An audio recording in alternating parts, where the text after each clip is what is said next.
Thank you to SEGA for providing me the game to make this review possible.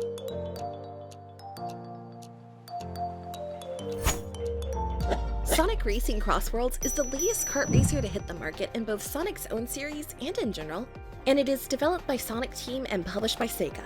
With Sonic continuing his hot streak with both video games and movies, it seems like nothing can stand in the way of the blue blur this time. However, is Sonic CrossWorlds the game to finally trip up our cool hedgehog? Or will this be another notch added to the win column? Only one way to find out, so let's race! Gameplay. Oh man, we're back here again, aren't we? A new year and a new Sonic-focused game that's releasing near the same time as the arch-rival of Mario. You don't need to be a historian or get lectured on the history of the long-standing rivalry because, quite frankly, that's been done to death as it is, but it has remained a rather hot topic over the last decade that has persisted, and not always in the favor of our blue friend, and as Sonic himself says, that's no good!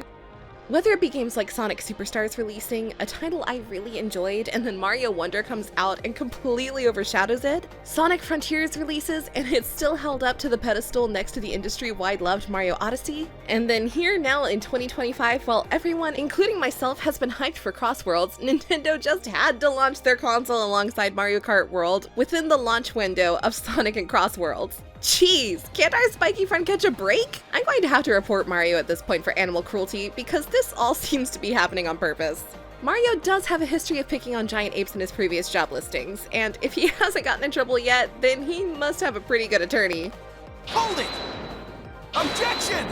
I knew it! Phoenix Wright has betrayed us! Oh well, I know a guy that can help you, Sonic. Don't worry, I've got my connections. Better call Saul!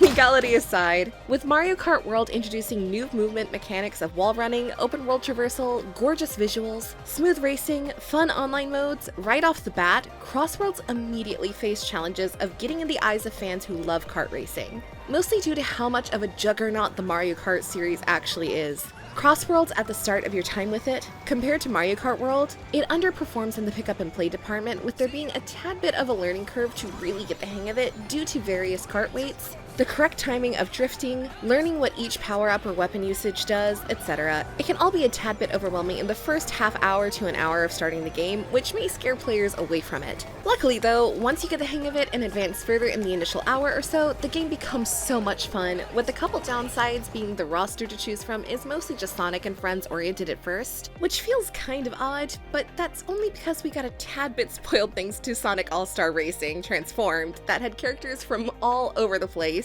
Even Danica Patrick. Like seriously, what the hell? That's probably one of the weirdest inclusions I've ever seen in a game of this nature. Isn't that right, General Winter from Company of Heroes 2? Wait, what?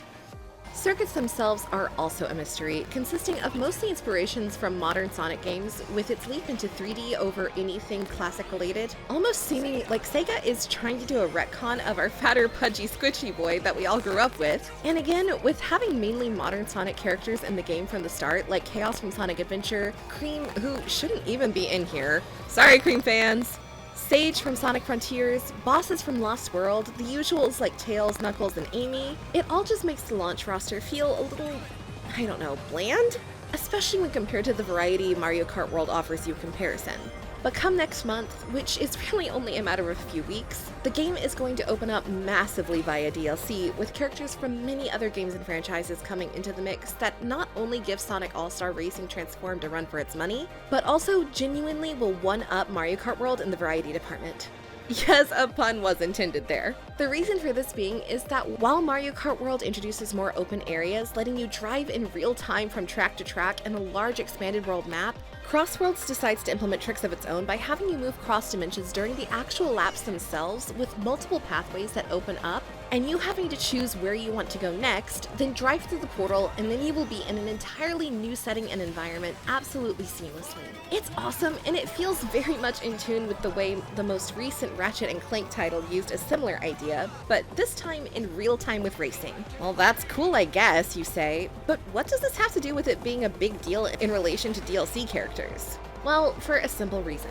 Every DLC character that becomes available, such as Pac-Man, they'll also be bringing over their own warp portal with them, offering a unique level based off of that character's game, similar to the way Game Mill's Nickelodeon kart racers have done in the past. This opens up a huge opportunity to make every new character feel like an event and something worth paying for, and it gives it the edge in diversity, variety, and the excitement department over what Mario Kart World has without its DLC introduced currently.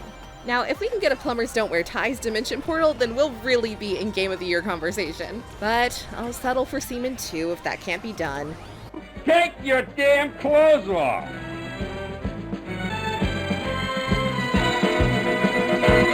Make it happen, SEGA!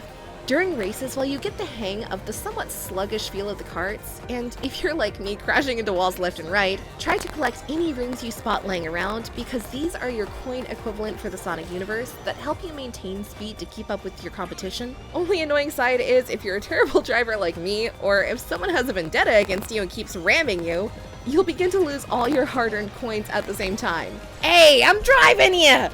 Freaking jerks! Collecting items such as Dompa tickets is also key to further enjoyment with the game due to their ability to purchase things from the shop, such as new cart customizations, gifting items to other characters for the game's friendship mechanic, new enhancements, decals, all of which can be obtained by defeating rivals, gather the most items, or my go-to is trying my hardest to collect all 5 rings that I spot hidden throughout each map, which sometimes gets me in trouble because I'll see one at the last second, try to do a cool Akira slide, and instead of looking like a badass with that, I end up looking like a goof as I slam into a wall and fall into last place, without even getting the dang red coin in the first place.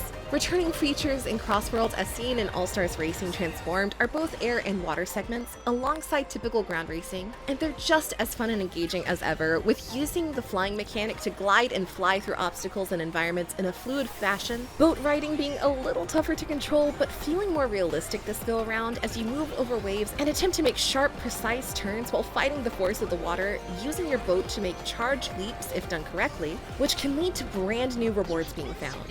You can try to aim for all of these as you drive through water rapids, jungles with dinosaurs, canopy, and each level feeling fresh and new, allowing you to put into motion the various gadgets you have at your disposal, as well as allowing you to purchase and unlock things like a 4th drift boost, monster truck that basically makes you invulnerable for a short period of time, stronger attack items, all of which by the way can be managed with loadout management, saving you time with having to reselect all your favorite carts and add-ons every time you wish to race. Now, I know most people by now are probably like, okay, time to jump onto some online racing immediately, but...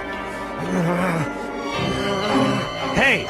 No! Stop! Just calm down! Don't do it! But I'd pretty much tell you not to do that, because online play is chaotic as all heck, and if you haven't really mastered the controls or learned everything about the game yet, I'd suggest playing the single player first, then when you're confident enough, hop onto online.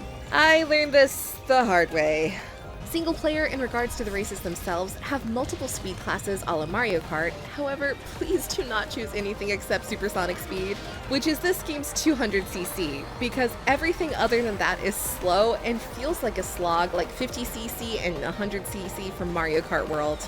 As you race through single-player areas, defeating rivals, varied difficulty levels, and beating the entire mode to obtain all the rewards, collecting them all grants you supersonic. However, it won't be easy, because beating it on easy mode won't be enough, and higher difficulties must be raced on, which can take you anywhere from 12 to 13 hours to complete all Grand Prix, and even more opening up rather soon, so there's definitely not going to be a lack of content to be played.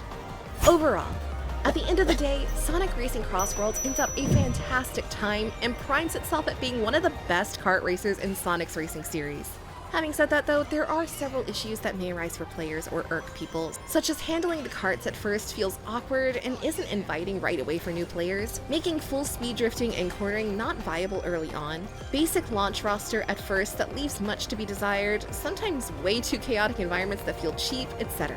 But even so, with fun collectibles offering great rewards for kart upgrades, new weapons, decals, fast racing using Sonic speed that makes Mario Kart World speed feel snail-paced, great soundtrack, gorgeous environment that are only enhanced further by the game's cross-dimension portal mechanic that makes each 3-lap traditional races feel fresh and new every time. It just comes off as nothing but an entertaining kart racer, definitely can go toe-to-toe with Mario Kart World at this time without a doubt. So with all that having been said, my verdict is clear. Game & Chick says, bye now.